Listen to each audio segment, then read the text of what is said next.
Isim ditinjau dari keberterimaan tanwin, yaitu isim munsorif dan isim ghairu munsorif.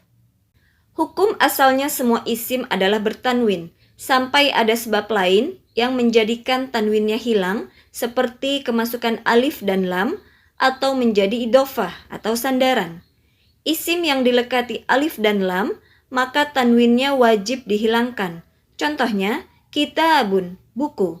Ketika ada alif dan lam, maka wajib dibaca al-kitabu dengan domah saja, bukan dengan domah tain seperti al-kitabun.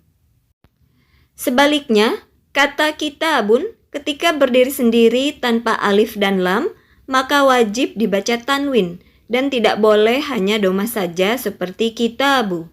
Begitupun juga ketika kata kitabun menjadi idofah atau sandaran seperti kitabu Zaidin, bukunya Zaid, maka tidak boleh dibaca tanwin seperti kitabun Zaidin. Isim yang bisa bertanwin ini disebut dengan isim munsorif dan kebanyakan isim termasuk jenis ini. Contohnya, masjidun, masjid, babun, pintu, zaidun, zaid, ainun, mata, dan sebagainya. Namun ada beberapa isim yang tidak boleh bertanwin ketika berdiri sendiri, apalagi ketika kemasukan alif dan lam atau idofah. Isim yang termasuk jenis ini disebut dengan isim ghairu munsorif. Contohnya dalam Al-Quran, bila kita periksa dalam seluruh ayat Al-Quran yang mengandung nama Nabi Ibrahim, maka akan kita dapati bahwa seluruhnya tidak bertanwin. Berbeda dengan Nabi Nuh, seluruhnya bertanwin. Salah satu contohnya dalam Al-Quran surat An-Nisa ayat 163, perhatikanlah bahwa nama Nabi Nuh disebutkan dalam keadaan bertanwin. Akan tetapi, nama nabi-nabi lain yang disebutkan di atas, mulai dari Nabi Ibrahim hingga Nabi Daud, tidak ada satupun yang bertanwin. Ini dikarenakan nama Nabi Ibrahim, Ismail, Ishak, Yakub, Isa, Ayub, Yunus, Harun, Sulaiman, dan Daud termasuk isim ghairu munsorif, yaitu isim yang tidak boleh bertanwin.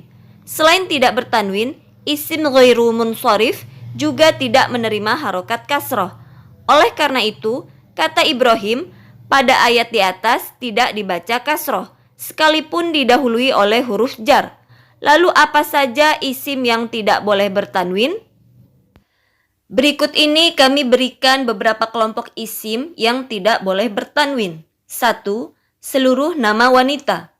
Seluruh nama yang digunakan untuk wanita, baik yang diakhiri dengan tak marbutoh seperti Khadijatu, Aisyatu, Fatimatu, maupun tidak diakhiri tak marbutoh seperti Zainabu dan Maryamu.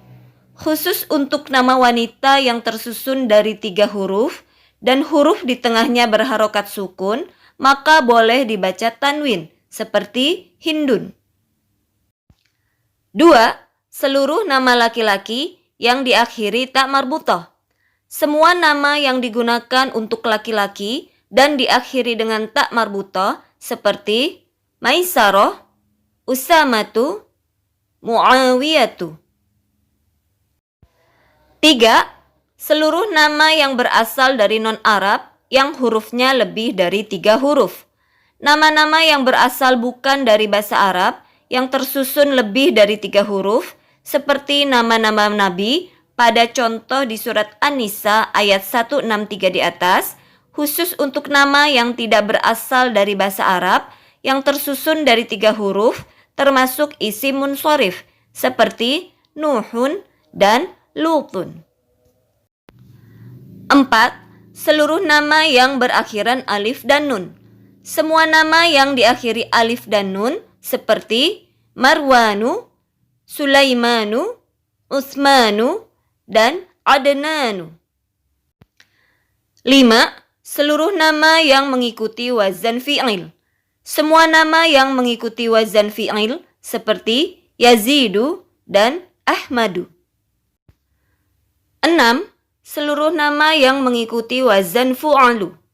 Semua nama yang polanya mengikuti wazan fu'alu seperti Zuhalu dan Umaru. 7. Seluruh kata sifat yang mengikuti wazan fa'lanu.